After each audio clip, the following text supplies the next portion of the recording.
¿Quieres saber los secretos mejor guardados de la Asamblea Nacional? Aquí te contamos todo.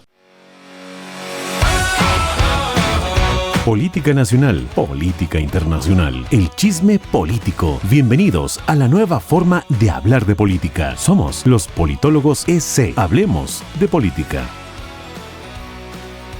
Saludos amigos, bienvenidos a un nuevo programa de los Politólogos EC. Yo soy David. Y yo soy Vanessa, y el día de hoy, ¿qué tema vamos a tratar? Hoy hablamos del tema... Este sí es tema polémico. O sea, hablar de la Asamblea Nacional, nadie puede decir que no es un tema polémico, fuerte y... ¿Y cómo le ponemos? Pues, o sea, Bueno, seamos un poquito más asertivas en el lenguaje. El día de hoy queremos identificar las áreas de mejora de nuestro sistema legislativo. Eso sonó muy bonito. Asertivo. Yo le iba a decir la bruja mala de este cuento. ¿Cuándo se ha hablado bien de una Asamblea Nacional? Pasamos de un Congreso a una Asamblea Nacional. Hasta ahora no cambia. Y solo para darles pequeñas reseñas, ¿no? O sea, sin necesidad de ahondar tanto, porque yo creo que todo el mundo conocemos. La Asamblea Nacional, solo en este año, no ha logrado superar un 15% de popularidad. Ha bajado hasta el 8, 9, y su tope ha sido el 15 en popularidad. O sea, nadie la quiere a la Asamblea Nacional. Y además... De su falta de cariño por parte del ciudadano común y corriente, también tienes esta asociación directamente hacia lo corrupto. O sea, tú hablas de Asamblea Nacional y tú la asocias con corrupción, con personas que están sentadas sin hacer nada. No, es lamentable, pero sí, eso es lo que... Pero bueno, ya les vamos a comentar a nuestro invitado. Junto con la justicia, es la entidad más... con menos aceptación. Con niveles de aceptación mucho más bajos. Junto con nuestra justicia. O sea, nuestro sistema de justicia... Y yo ahí tengo una pregunta para nuestro experto, ¿no? Porque es gravísimo que las instituciones no cuenten con la confianza del ciudadano, o sea, de la persona común y silvestre. Exactamente. Y mira, justamente esta semana estaba leyendo... empapándome de la Asamblea Nacional, y justamente esta semana uno de los titulares del diario Primicias dice: la Asamblea es la institución peor valorada por los ecuatorianos, junto con la justicia. Pero bueno, para sanear, digamos, este tema, yo creo que hay que traerle al experto y quiero agradecerle públicamente que ha tenido la gran paciencia con nosotros de aguantarnos. Bueno, fueron circunstancias, ¿no? ¿Qué hemos aguantado? Bueno, primero empecemos el día de hoy, el invierno, ¿no? El invierno, esta pertinaz... Esta pequeña lluvia. Es una coqueta brisa veraniega, nada más, no le hagan caso. Y algo estaba diciendo yo. Los impases que hemos tenido para coordinar con Marcelo. Cortes de luz que empezaron, creo que en 4 y terminaron en 14. Nos descuadró creo que a todo mundo los horarios. ¿Qué más? Las lluvias, no sé, o sea, hemos sobrevivido a la tantos agenda problemas. También de Marcelo. Justamente estaba leyendo en una de los tweets de nuestro invitado. Ya dijo que es Marcelo, pues ya nos arruinó la fiesta. Sí, yo me pasé, pero no he dicho todavía el apellido, ¿no? Que desde el 2019 venimos acarreando tragedia tras tragedia, ¿no? Entre marchas, manifestaciones, pandemias. O sea, pero si es por eso, cruzadas. sería el de 2016, tenemos el terremoto. O sea, digo de los últimos años, porque si nos ponemos a los otros años, ya nos quedamos en una lloradera interminable. ¿Sabes qué me parece también algo bastante triste? Es que nos hemos acostumbrado a asociar al Ecuador con la palabra crisis. O sea, yo desde que era una niña me acuerdo ese es tema de programa, eso es verdad. El Ecuador vive en crisis, o sea, la yo pregunta desde es que soy cuándo niño, no. nací con crisis, oye, nacimos con crisis pero y moriremos con crisis. O sea, pero la crisis es un espacio de tiempo nada más, entonces nosotros ya no es crisis. O sea, lo hemos normalizado. O sea, vivir ya así. Debimos haber superado la crisis. Hace rato, o sea, pero nosotros... No les voy a decir mi edad, pero sí son bastantes años que ya teníamos para superar una crisis. Pero bueno, ahora sí. Llegando al punto. ¿Quién mejor que hablar de la Asamblea Nacional que nuestro querido invitado? Él es Marcelo Espinel, abogado y subdirector de la FCD, Fundación Ciudadanía y Desarrollo. Y qué importante el aporte de nuestro invitado del día de hoy, porque ellos tienen entre otros observatorios, tienen un observatorio en particular, que es del que vamos a tratar el día de hoy, que es el Observatorio Legislativo, del cual nos hemos nutrido muchos, tanto en temas de periodismo, de investigación, y data en general de la Asamblea Nacional. Hoy recibimos y te damos muchas gracias, mi querido Marcelo, por venir a esta invitación. Bienvenido. Muchísimas gracias a ustedes y creo que debo empezar felicitándoles por el espacio. Es importantísimo que se creen este tipo de espacios para que la gente hable de política, que nos saquemos de la cabeza eso que nos decía la abuelita, ¿no? Que es prohibido hablar de fútbol, Y política. de política y de religión. Y creo que más bien las conversaciones incómodas crean relaciones sólidas. Así Y es. tenemos Más que construir fortificantes, relaciones ¿no? sólidas no solo con nuestra familia, sino con la sociedad en general. Saber cuáles son nuestras posturas y qué mejor que sean posturas informadas y con un lenguaje amigable como el que ustedes están promoviendo. Así que felicitaciones por el espacio. Gracias, Marcelo, por Muchas estar gracias. aquí. Así que, sin más preámbulos, Marcelo, antes de iniciar con la entrevista, cuéntanos, ¿qué hace FCD? Bueno, Fundación Ciudadanía y Desarrollo es una organización de la sociedad civil que se constituyó en el año 2009 con la finalidad de promover una democracia mucho más sólida y estable en Ecuador, la lucha contra la corrupción a través de la transparencia, así como también que se respete el Estado de Derecho. ¿Esto qué quiere decir? Tener una justicia independiente, que exista independencia entre las distintas funciones y que existan elecciones libres, transparentes y justas. Ahora, este tipo de actividades las ejecutamos a través de investigación de casos de corrupción, denuncia de casos de corrupción, escuelas de formación tanto para funcionarios públicos como para ciudadanos y también el uso de la tecnología y redes sociales para poder poner en un lenguaje amigable toda esta información que vamos levantando al respecto de cómo está funcionando nuestro país. Gracias, Marcelo. Mira, como bien hemos dicho en un primer momento, FCD cuenta con varios observatorios y nosotros el día de hoy queremos hablar de uno en específico que es el Observatorio Legislativo. Bueno, empezamos hablando de un tema, como digo, no es que es el gran secreto de la vida política ecuatoriana, pero ¿a qué crees que se debe esta escasa reputación? Bueno, nosotros muchas veces hemos hablado y hay cifras que hablan de la reputación de la política nacional y del político. De acuerdo a los últimos estudios, si no me equivoco, Comunicaliza planteaba que el 90% de las personas no apoyan a la política ni a los políticos. Y la Asamblea Nacional no es la excepción. ¿A qué crees que se debe esta deleznable reputación que, valga decirlo, no mejora con el tiempo? A ver, creo que hay varios factores y cuestiones que hay que poner sobre la mesa. En primer lugar, esto no es un fenómeno único del Ecuador. Esto pasa en todo el mundo. Los congresos, los parlamentos, las asambleas no son la institución más querida por la ciudadanía. Y hay un aspecto causal súper simple e interesante. Y es que el resultado del trabajo legislativo no es inmediato. Si yo soy un alcalde o un presidente, puedo construir un hospital, construir una carretera, construir una escuela y la gente puede palpar los resultados. El día de hoy puedo aprobar una ley que busque fomentar el emprendimiento y esos resultados, primero, posiblemente me afecten a mí o no, y posiblemente sea en el mediano o en el largo plazo. Entonces la ciudadanía percibe que el trabajo legislativo no da resultados.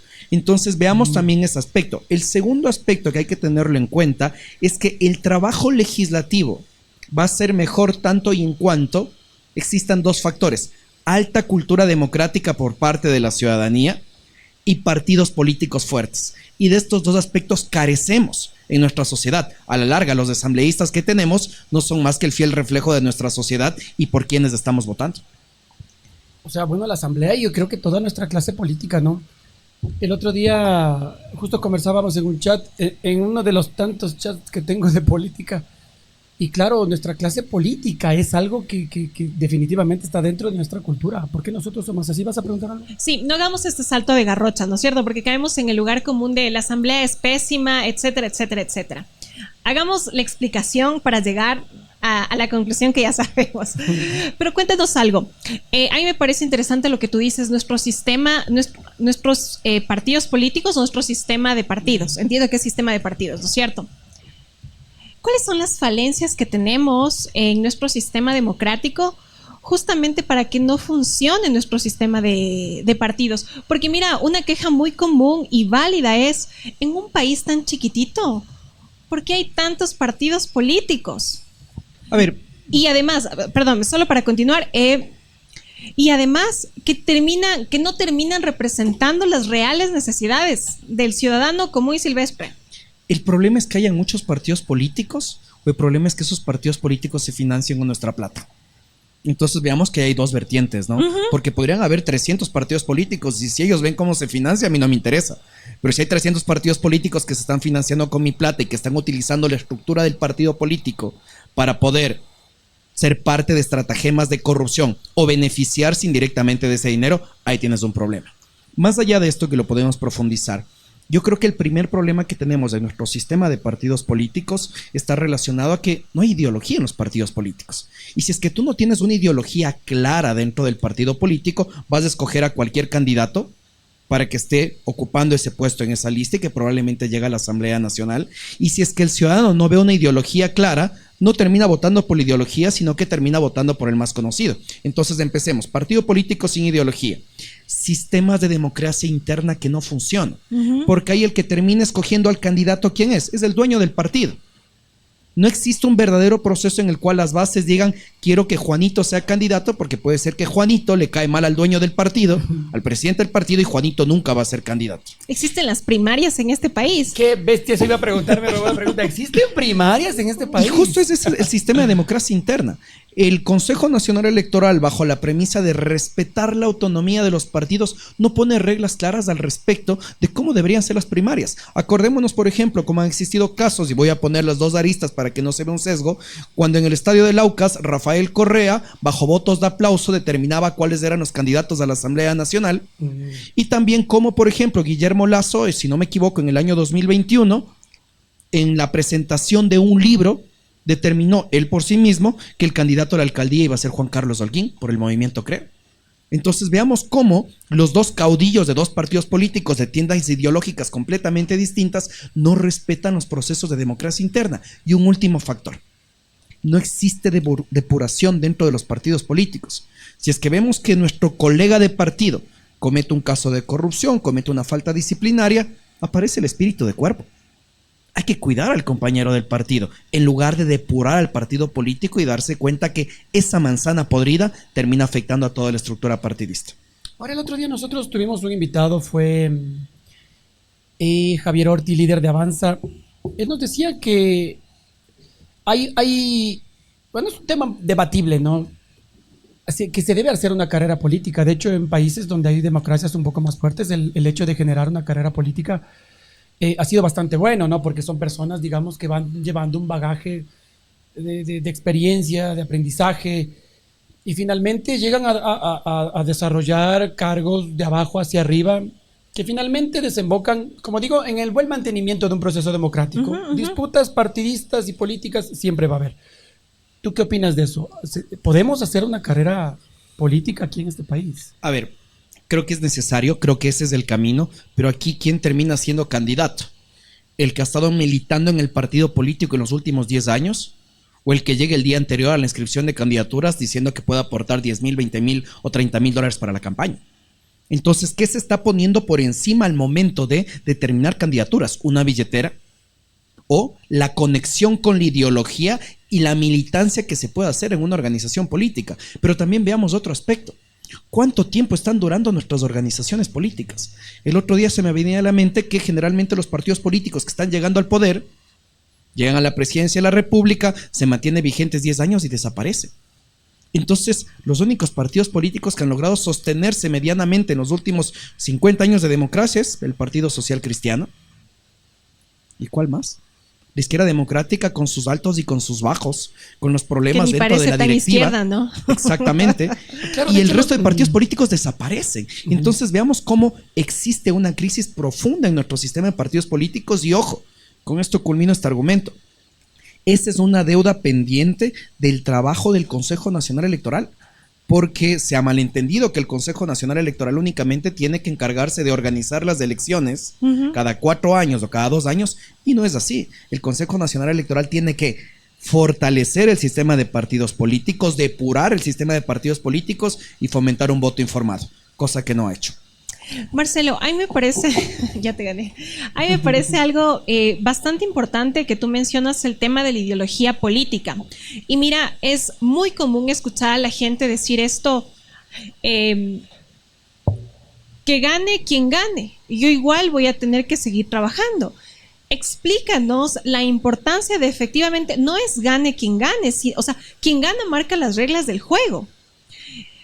Ahí explícanos, por favor, esta importancia de identificar, de fortalecer las ideologías políticas en este país.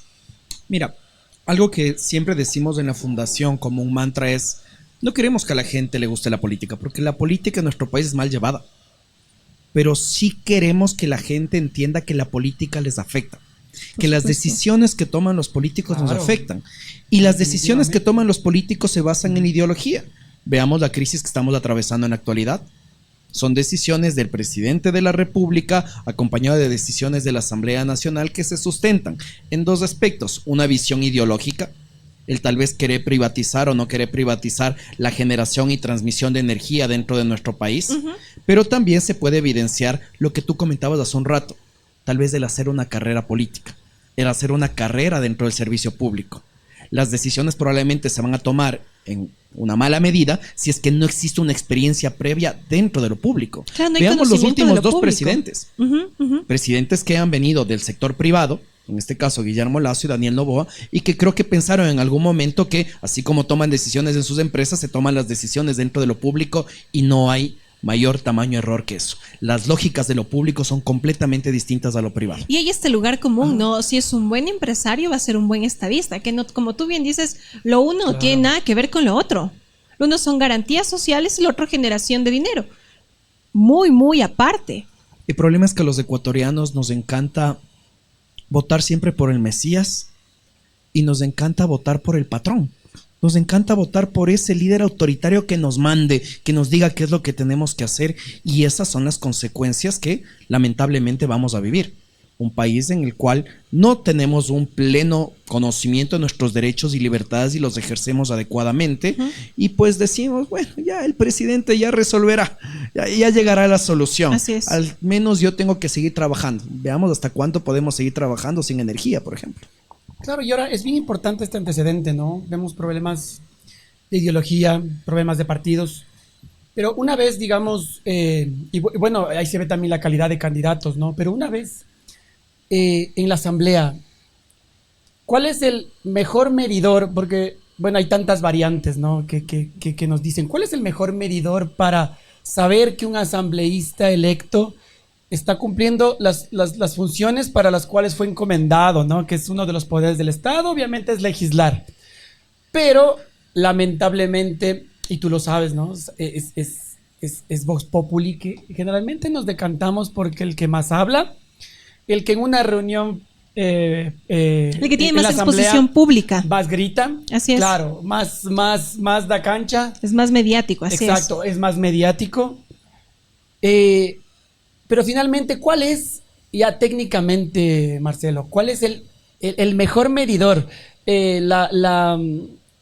Hay importantes variantes en la página y les invito a nuestra querida audiencia que visiten la página de FCD y verifiquen, ¿no? Y también vean de primera mano esta información, ¿no? Claro, ustedes tienen índices. Exacto. ¿De qué depende la buena gestión de un asambleísta?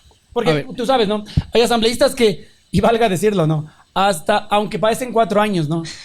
Tú nunca sabes de que existen, ni te enteras que han sido asambleístas, ¿sí o no? Esto es curioso y partamos de esto. El Observatorio Legislativo de la Fundación, que es un proyecto que ejecutamos desde el año 2011, lo que hace es levantar información de la misma Asamblea Nacional, que está desordenada, que está escondida, que es difícil de acceder. La procesamos y sacamos indicadores de gestión. Indicadores sobre, por ejemplo, a nivel institucional, cuántos proyectos de ley se han presentado dentro de la Asamblea Nacional, cuántos los han aprobado, por ejemplo, cuántos procesos de enjuiciamiento político se han presentado, en qué estatus están, y de esa manera evaluamos integralmente a la Asamblea Nacional como una asamblea que legisla más, que fiscaliza más. Y esto creo que es importante decirle al ciudadano, que los asambleístas solo tienen 2 facultades: proponer leyes y aprobar leyes, y fiscalizar, que no es más que controlar que las otras funciones del Estado cumplan con su trabajo. Cuando hay un asambleísta que nos dice es que yo estoy gestionando que vayan recursos para mi provincia, error. Que se creen nuevas universidades. Totalmente. Ese tipo de cosas, además de que es Demagogia. populismo, Un es demagogia. asambleísta Le no están hace obra, mintiendo pues. al ciudadano. Claro. Y eso se produce tanto en campaña como en gestión. Entonces evaluamos qué tipo de asamblea tenemos. Pero a partir de esto también los evaluamos individualmente. Y ahí es donde viene la relación amor-odio con la asamblea. Porque aquellos asambleístas que hacen bien su trabajo dicen, Marcelo, FCD, gracias por difundir mi trabajo. Porque sucede algo que tú comentaste hace un momento. Y esto creo que es algo que tampoco les gusta a los amigos de los medios de comunicación. Cuando la Asamblea Nacional o un asambleísta hace bien las cosas, no aparece en ningún lado. Pero si es que la Asamblea Nacional ironía, ¿no? hace algo malo, inmediatamente aparece completamente en periódicos, en televisión, y eso lamentablemente afecta a la cohesión social. Entonces, cuando un asambleísta hace un buen trabajo, nos dicen, FCD, gracias por difundirlo, porque yo sí estoy trabajando, estoy haciendo esto. Y aquellos asambleístas que no están cumpliendo con su trabajo, pues claramente ya nos dicen odiadores. Nosotros hemos sido, en los 15 años de la fundación, correístas, morenistas, lacistas, novoístas, siempre para el asambleísta para el cual le estamos diciendo que hace mal su trabajo, nosotros ya somos sus opositores. Marcelo, efectivamente, en tu observatorio ustedes hacen el top 7 de los asambleístas que han propuesto más proyectos de ley. Ya, mi pregunta es, ¿ustedes tienen algún indicador o hay cómo evaluar, ¿no? Si estos asambleístas, una cosa es el número, ¿no es cierto?, que vendría siendo de forma simbólica o posicionamiento político positivo. Pero la pregunta es si hay una aprobación efectiva de estos proyectos de ley. Es muy complejo. O sea, sí existe, nosotros tenemos estos datos, pero quiero que más o menos tengas esta perspectiva. Durante los 4 años de una Asamblea Nacional se presentan entre 800 a 1000 proyectos de ley. Es un montón. ¿Y se enmarcan en la agenda legislativa o...? Una gran parte sí. ¿Ya? Una gran parte sí. ¿Por qué? Porque el legislativo cada año tiene que desarrollar una agenda legislativa y tiene que evaluarla semestralmente. Eso es de acuerdo a las últimas reformas del 2020. Entonces, dentro de este escenario de 1000 proyectos de ley presentados, aproximadamente entre 60 a 80 se convierten en leyes. Entonces, eso da como resultado que puede ser que yo como asambleísta presento 40, 50 proyectos de ley, pero por la relación entre leyes aprobadas y proyectos presentados, es difícil que mi proyecto se convierta en una ley. Hay algo que nosotros siempre le decimos a los asambleístas. No es mejor asambleísta el que más proyectos de ley presenta. Es mejor legislador aquel que es consecuente con la línea ideológica de su partido, es consecuente con aquello que ofreció en campaña, pero sobre todo hay un tema que es importante y que a ellos no les gusta. Que el momento de votar estén presentes en la votación. Claro. Ah, por supuesto. Porque tenemos asambleístas Que no que sea un lave de te manos dicen, nada más. cuando yo llegue al Palacio Legislativo voy a votar a favor de tus derechos. Y nos Nanay, puedes dar nombre y no apellido aparece, del por índice de supuesto. biocentismos. Por supuesto. Sí, ¿Querías nombres? Tenga, aquí Y están eso, los y eso nombres. te iba a preguntar, justamente en la página de... La asamblea misma publica. ¿En serio? Por Pero mira, proyecto de ley te ponen quién votó sí, quién votó no, ausentes, abstenciones. Lo No, que ellos hacen es no, hacernos más amigables. O sea, claro, no, sino que hay una, y más bien eso te iba a consultar. Hay una, en el Twitter de ustedes está fijada en el primer tuit, es más, la Asamblea Nacional no proporciona información ordenada por la justicia. Eso quiere decir que, no, más bien te quería consultar. ¿Cómo se da este proceso para que, digamos, en este caso, ustedes como un observatorio, tengan los datos de primera mano? Ok, partamos de eso. Justo como les comentaba hace un momento, toda esta información, nuestra fuente es la página web de la Asamblea Nacional. El problema es que la información está desordenada. Entonces, por ejemplo, voy a inventarme un caso. Durante el año 2024 se han dado 100 votaciones.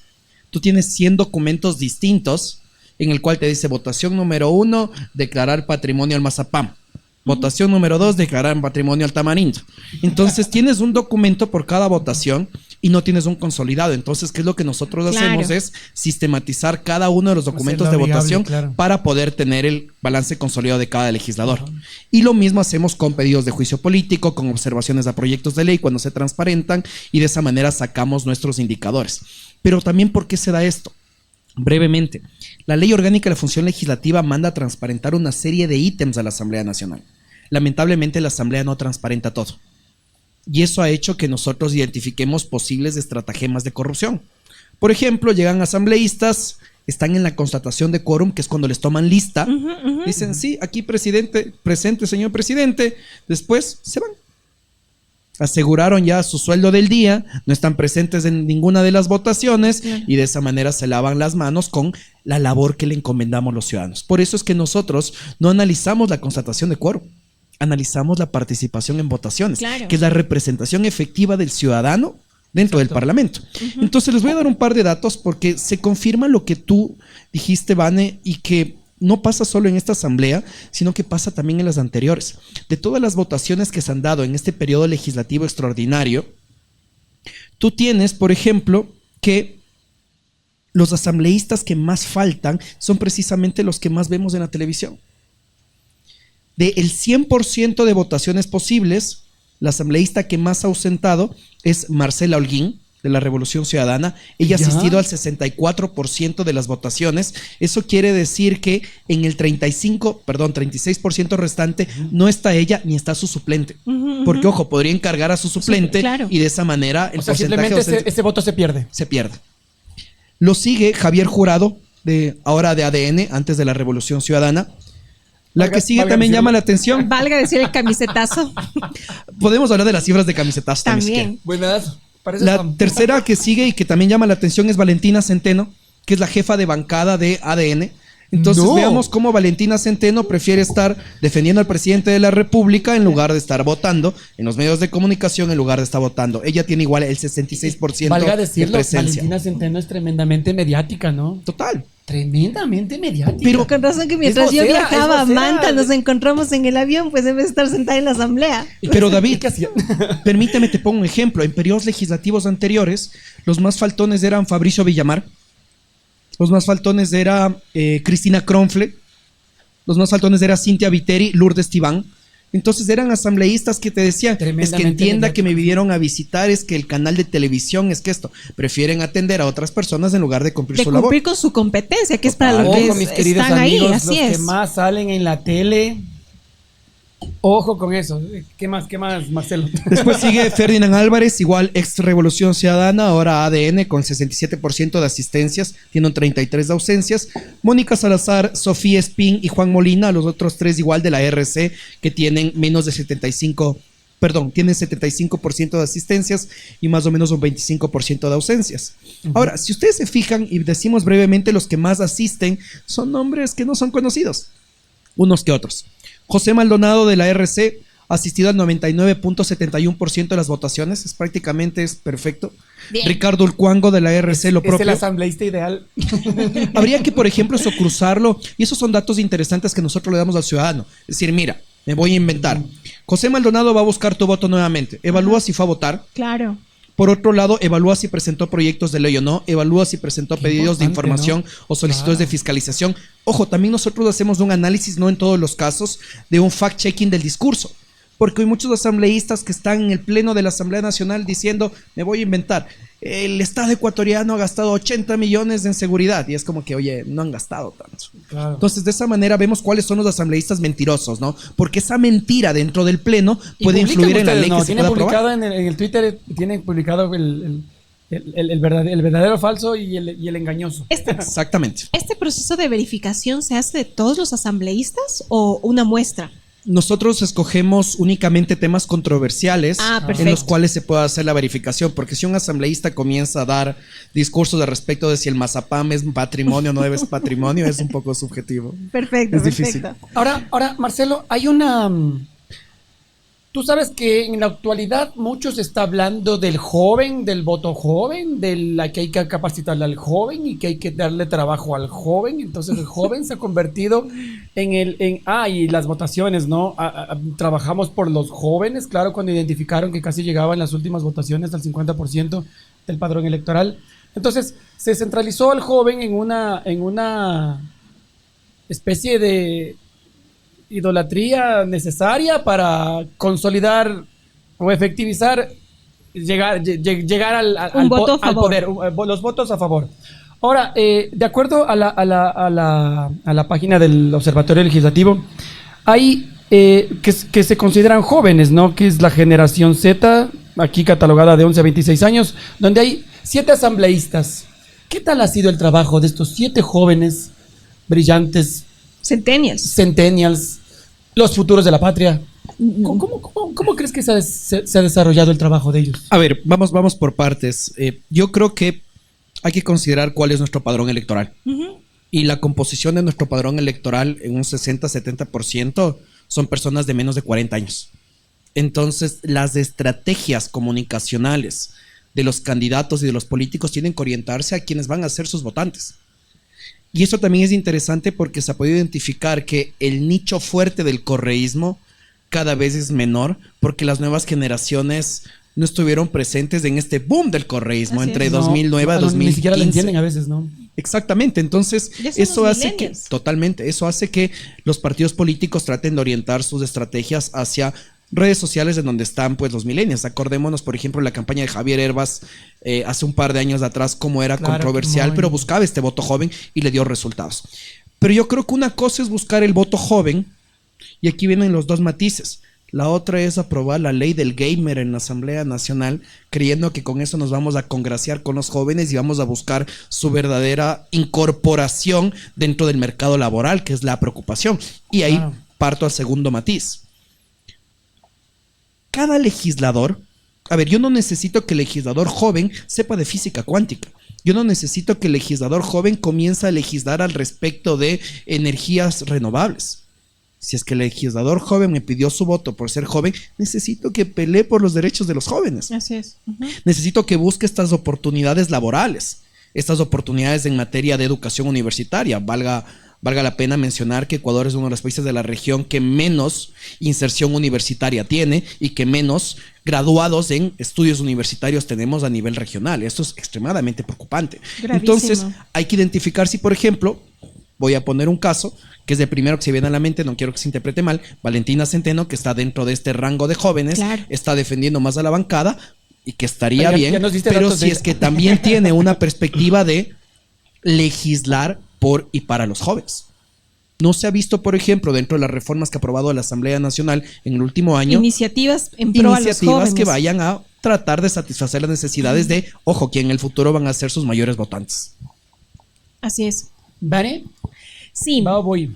Yo te escuchaba en una entrevista anterior que tú planteabas que los asambleístas también deberían pasar a una segunda vuelta. Explícanos un poquito más en qué consistiría esto de que el asambleísta también pase a una segunda vuelta, pues, ¿no? A ver, ¿qué es lo que es un nuevo modelo que está planteando y que es un poco tratar de buscar mayor gobernabilidad? Y es que no es que los asambleístas sean electos en 2 ocasiones, sino que en el caso de existir, que siempre pasa en nuestro país, una segunda vuelta, pues los asambleístas sean electos junto con esta segunda vuelta. Entonces voy a poner un ejemplo. Existe el candidato a la presidencia del Partido Verde y el candidato o la candidata a la presidencia del Partido Naranja. Sabemos que los ecuatorianos tenemos que decantarnos por el uno o por el otro. Y al mismo tiempo que tenemos que escoger al uno o al otro, vamos a escoger asambleístas. Y tenemos que escoger en ese punto a los asambleístas del Partido Verde, a los asambleístas del Partido Naranja o a los asambleístas que no sean parte de ninguno de esos partidos, porque creemos que ninguna de estas 2 tiendas ideológicas pueden llevar a cabo lo que nosotros queremos como modelo de país. Eso lo que te puede ayudar es a evitar un fraccionamiento de voto tan grande como el que tenemos ahora, pero la queja ¿en dónde está? Dicen, los partidos pequeños vamos a perder representación. Porque el ecuatoriano, con base a esta cultura democrática débil que tenemos, acompañado de partidos políticos débiles, lo que van a hacer es decantarse por el uno o por el otro, y vamos a tener prácticamente asambleas o congresos que tengan solo esta representación ideológica tal vez de 50-50. Entonces, son escenarios que se plantean de cara a poder solucionar la crisis de representación que tenemos en el Parlamento. Le quiero juntar con un dato, Vane. En esta legislatura, que lleva poco menos de un año, ya han habido 20 camisetazos. Hay 20 asambleístas que se han cambiado de partido político. Entonces, ¿de qué me sirve a mí votar por el candidato de la izquierda democrática? ¿De qué me sirve a mí votar por el candidato de ADN o de la Revolución Ciudadana si sobre la marcha se va a cambiar a otro? Sí, ciencia cierta, claro, así es, no sé qué va a pasar. ¿Realmente son personas que viven para la política o que viven de la política? Claro. Porque eso es lo que estamos viendo.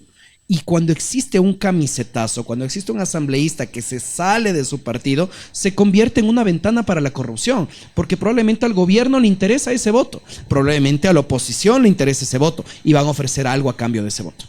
Y esa es una pregunta que, bueno, la planteamos hace un par de programas también. ¿Tú a quién crees que le debe pertenecer la curul? ¿Al asambleísta o al partido? Depende del sistema de elección. Si estamos votando en plancha, le pertenece al partido. Si estamos votando uninominalmente, le pertenece al asambleísta. Ahora, ¿qué tan, para no decirlo yo, ¿no? ¿Qué tan válido es un camisetazo? O sea, decir, bueno, yo llegué por decir, qué sé yo, por ADN y ahora soy de RC. ¿Qué tan grave es eso? A ver, digo, para que entendamos bien, ¿no? Porque sabemos que es gravísimo. Existen reglas. En nuestros contextos, ¿no? En nuestros contextos. A ver, existen reglas para evitar eso. ¿Y qué es lo grave? Que, por ejemplo, puede existir un asambleísta, pongamos un caso concreto, asambleístas de la Revolución Ciudadana como Javier Jurado y Ferdinand Álvarez, Que se cambiaron, ajá. que tuvieron problemas al interior de sus partidos. Después el gobierno necesitaba votos, captó estos dos legisladores y, oh sorpresa, ahora van a ser candidatos del gobierno. Entonces, un gobierno que dice que el correísmo fue lo peor que le pasó al país, ahora tiene a dos ex candidatos correístas dentro de sus filas. Qué ironía, ¿no? Entonces, ese es el problema. O sea, estamos jugando con el voto de los ciudadanos porque el ciudadano tal vez no sabe todo este contexto porque está buscando energía, está buscando cómo compra un generador. No está para estar en el día a día de la política. ¿Qué es lo que se puede hacer? Por ejemplo, existen algo que se llama el pacto antitransfugismo que funciona en España. Si es que, por ejemplo, un asambleísta, un congresista decide ser parte de un partido político y decide salirse durante el ejercicio de la legislatura, los otros partidos políticos tienen la prohibición de recibirlo. Ese asambleísta se quedará como independiente. Qué buena ley. Hay otra que me gusta más. Hay que luchar por esa ley. Hay otra que me gusta más y que estamos promoviendo desde la fundación. Eso sería desde el Código de la Democracia, ¿no? Exactamente. Hay una que estamos promoviendo desde la fundación y es que si tú quieres ser candidato para la siguiente elección, para determinada elección, tú tienes que afiliarte a ese partido político al menos con 2 años de anticipación. Y eso es lo que nadie quiere, pues. No, pues, ahorita, o sea, es un discurso igual muy conocido que te digan, no estoy de invitado en el partido. Sí, entonces, imagínate este caso. Te pongo el mismo caso de Ferdinand Álvarez y Javier Jurado. Ellos deciden salir del RC, está en todo su derecho porque no coinciden con ellos, pero ellos no pueden ser candidatos por otro partido político porque no han cumplido el tiempo suficiente, 1 año, 2 años de afiliarse previamente. Porque ¿cómo funciona esto? Lo que hace generalmente el oficialismo es tratar de captar votos ofreciendo candidaturas para la siguiente elección. Así es, así es. Pero tú, y en la parte estratégica, ¿cómo le ves tú? Digamos, el gobierno tiene, digamos, por decirlo de una manera, ¿no? Tiene trazado una hoja de ruta a partir de la cual quiere generar leyes que favorezcan al país y a Guillermo Lasso le pasó, bueno, ese es tema de otro programa, a Guillermo Lasso le pasó, que quería proponer leyes en función del país, pero se encontraba con una asamblea que definitivamente lo mermaba por completo. Entonces, en la opinión pública se veía como que no había voluntad de la presidencia. Entonces, algo que políticamente mucho se le juzgó a Guillermo Lasso fue que él no supo, ¿cómo sería la palabra? Quitarle asambleístas a la Revolución Ciudadana. no supo, así por ponerlo decorosamente, no supo manejarse políticamente dentro de un pleno legislativo que le hubiera permitido efectivizar que sus planes políticos se concreten. ¿Qué opinas tú? A ver, repito lo que comenté hace un momento. La Asamblea Nacional es el reflejo de lo que nosotros somos como sociedad y el ecuatoriano no sabe dialogar. No sabemos dialogar, no sabemos llegar a consensos, queremos siempre imponer lo que nosotros creemos que es correcto. Qué gran verdad, ¿no? Y eso es lo que lamentablemente vimos durante el gobierno de Guillermo Lasso. Guillermo Lasso tenía su visión de país, pero ojo, tenía una Asamblea Nacional que al menos 100 de 137 legisladores estaban alineados a la centroizquierda o a la izquierda. Entonces, ¿cómo vas a proponer ideas liberales de derecha en materia económica con una asamblea que está conformada de esta forma? Tienes que llegar a consensos. Pero si ni los unos quieren ceder y los otros tampoco quieren ceder, no lo vas a lograr. La estrategia de Daniel Noboa, ¿cuál debería ser? La misma. Date cuenta cómo en temas que O sea, tal pero vez... Eso se supone que le intentó. Y No se supone y que lo logró. intentó, o sea, Y lo logró porque al inicio, al inicio de su gestión hubieron varias leyes aprobadas. De hecho, en el enjuiciamiento político de Palencia, ella mencionó: debo reconocer y agradecer que la Asamblea Nacional ha aprobado todas las propuestas del Ejecutivo en materia de seguridad, en materia económica, etcétera, etcétera. ¿Es por qué? Porque cuando nosotros encontramos temas que son de preocupación común, ponemos el hombro. Y eso ha pasado en la Asamblea Nacional. Pero queremos únicamente plantear la visión del gobierno, probablemente no se va a lograr. Hay que llegar a consensos en la Asamblea Nacional, consensos y negociaciones transparentes sobre la mesa, no entregando hospitales, no entregando cargos, no entregando pues cargos públicos. Entonces, ese tipo de cosas hay que tenerlas en cuenta. Eso que no se habla del hombre del maletín, ¿no? Que era antes tan O sea, famoso, y ahí ¿no? me parece como bastante interesante lo que tú planteas, el tema de que sí pueden existir negociaciones transparentes, porque nosotros también hay esta idea de que la negociación siempre va a estar atravesada por conflictos, ¿no? Por temas de corrupción, y no, se pueden dar negociaciones transparentes. Te pongo un ejemplo. Resulta que el gobierno quiere que se busque la generación de electricidad con mayor participación del sector privado.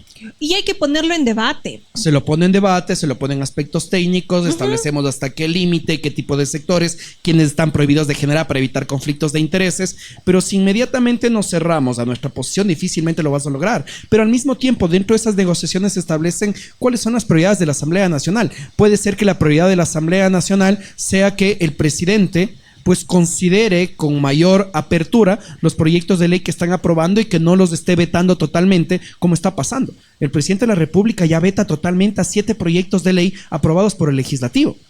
Entonces veamos cómo están viendo cuál es el que tiene más fuerza, las manos más grandes, los puños más grandes.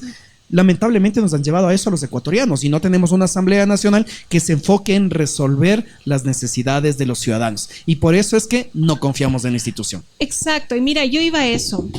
Justamente hablando del tema de esta posibilidad de que haya también el sector privado en el tema de la generación eléctrica que también participe. Pero esto también se debe a que no tenemos una institución estatal fortalecida. O sea, si hay esta, y yo creería que ni idea, sino este convencimiento de que nos pueden jugar chueco el sector privado, porque ha pasado. Entonces también ahí es como una responsabilidad de no fortalecer las instituciones del Estado. Ahí voy a retomar lo que ustedes decían al inicio. Las instituciones del Estado pueden repensarse y fortalecerse cuando existen periodos de calma. Pero cuando estamos crisis tras crisis tras crisis, lamentablemente no podemos atravesar este proceso verdadero de planificación e implementación y evaluación de políticas públicas. Más aún cuando tenemos autoridades que lo que hacen es venir cada 4 años y decir todo lo que hizo el gobierno anterior estuvo mal. Y ojo, lo que tú comentas funcionaría adecuadamente si tuviéramos algo que los gringos lo llaman enforcement, que no he encontrado la forma de traducirlo adecuadamente al castellano, que es la aplicación de la ley. Que la ley simplemente se cumpla. Pero aquí lamentablemente ni el sector privado cumple la ley, ni el sector público cumple la ley, y eso nos lleva a que lamentablemente encontremos ese caminito por el cual buscamos satisfacer únicamente nuestras necesidades y no pensamos en este bienestar común. Ahora, dentro del... Bueno, hay un tema bastante manoseado, que es el juicio político. El juicio político lleva... Bueno, tiene 2 visiones, ¿no? Una política que es, digamos, de poner sobre la mesa ¿cómo decirlo? Pues, ¿cómo es la palabra? Que quiere poner sobre la mesa una realidad palpable, pero, y no lo quiero decir, más bien te pregunto, ¿el juicio político es un juicio político o es un cálculo político?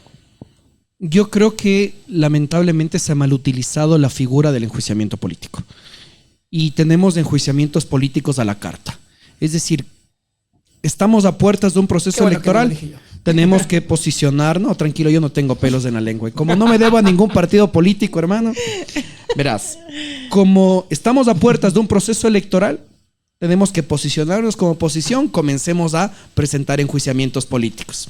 el gobierno no está cediendo en lo que nosotros como asamblea queremos, enjuiciémosle a tal ministra. Entonces, veamos cómo se está generando un mecanismo de presión a distintas funciones del Estado, en lugar de utilizar al juicio político como aquella herramienta que debería estar orientada a que los asambleístas vigilen que se usen bien nuestros recursos públicos y que las autoridades de las otras funciones del Estado cumplan lo que dice la Constitución y garanticen adecuadamente nuestros derechos y nuestro acceso a servicios públicos. Esa es la esencia de la fiscalización.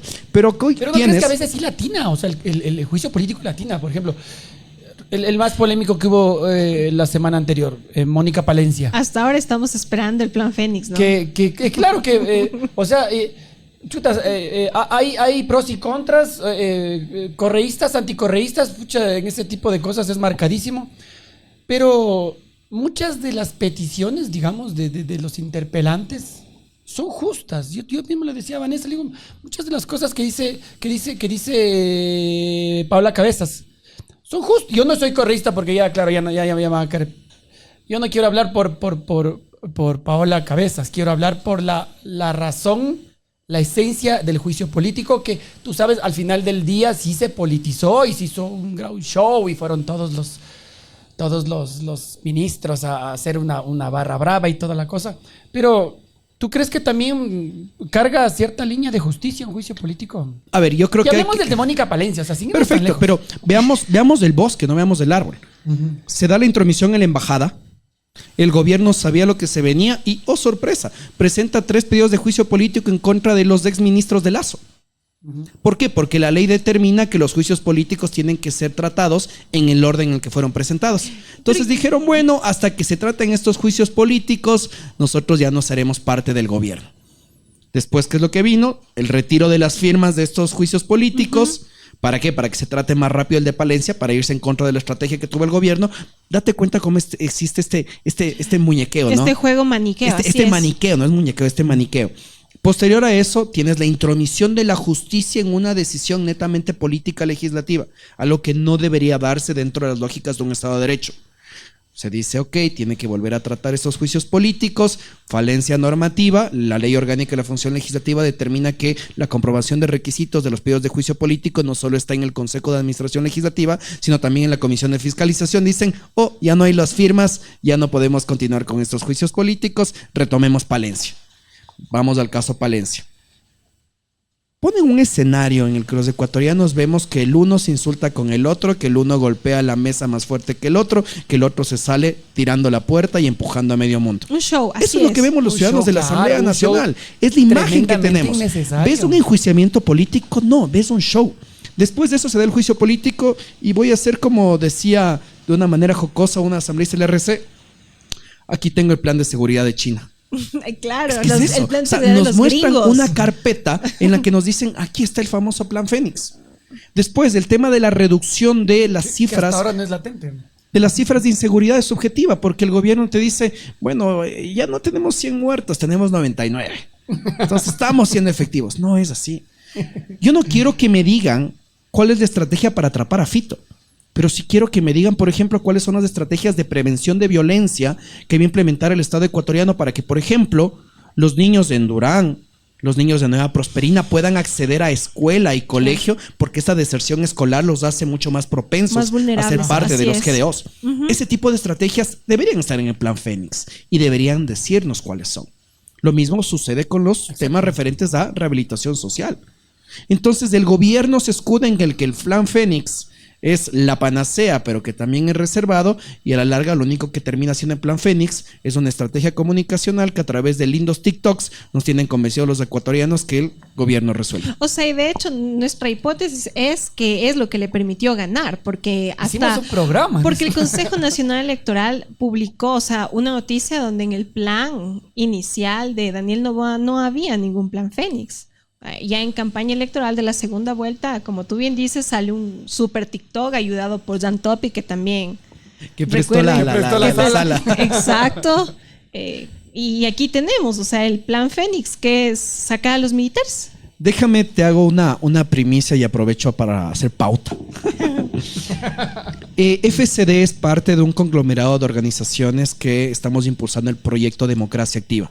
Esta Fundación Esquel, Participación Ciudadana, Grupo Faro y FCD, cada uno con ejes distintos va a promover un debate informado sobre las propuestas de los candidatos.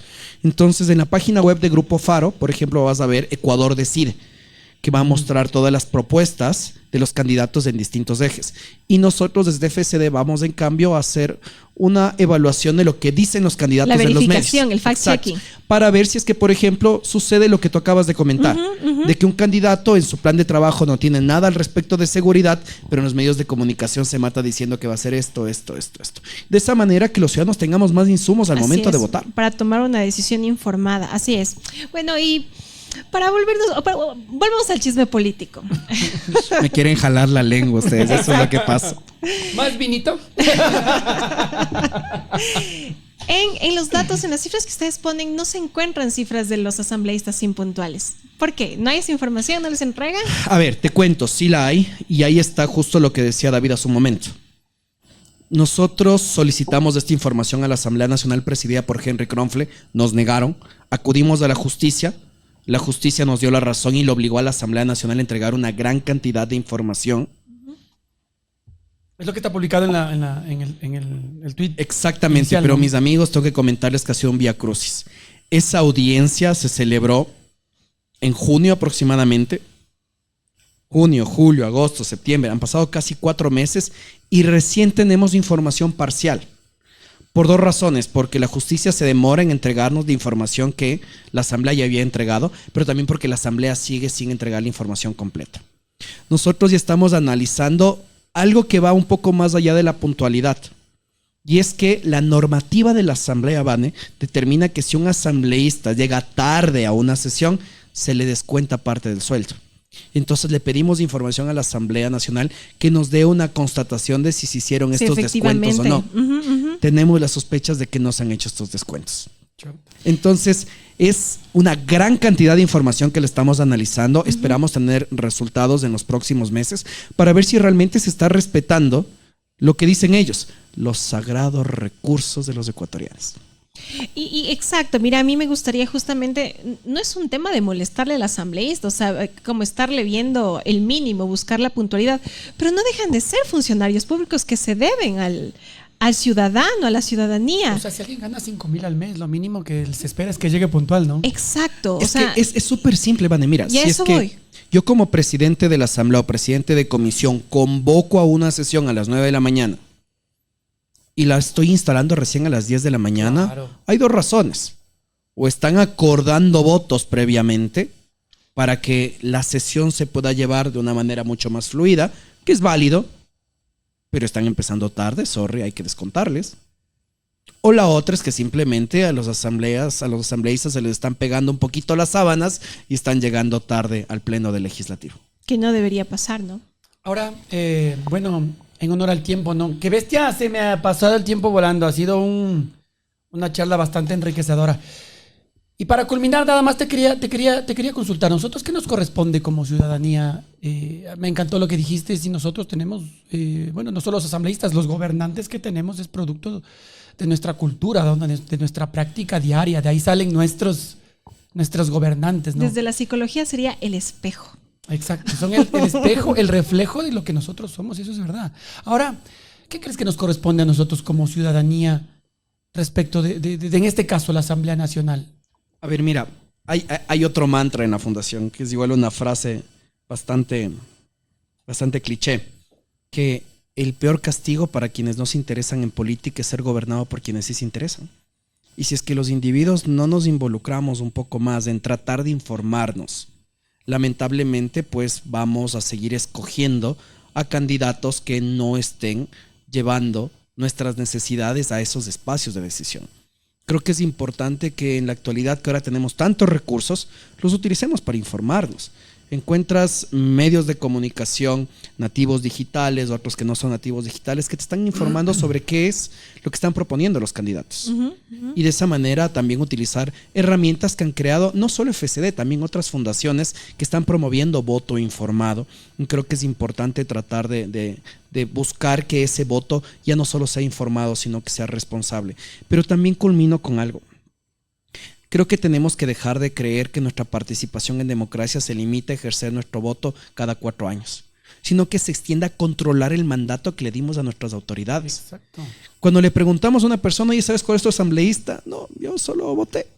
Si es que no sabemos quién es nuestro asambleísta, ten la seguridad que no vamos a saber qué es lo que está haciendo o no haciendo y va a aparecer después de 4 años diciéndote, vuelva a confiar en mí. Y hay este problema. La calidad de representantes que tenemos es una relación directamente proporcional a la calidad de votantes que nosotros somos.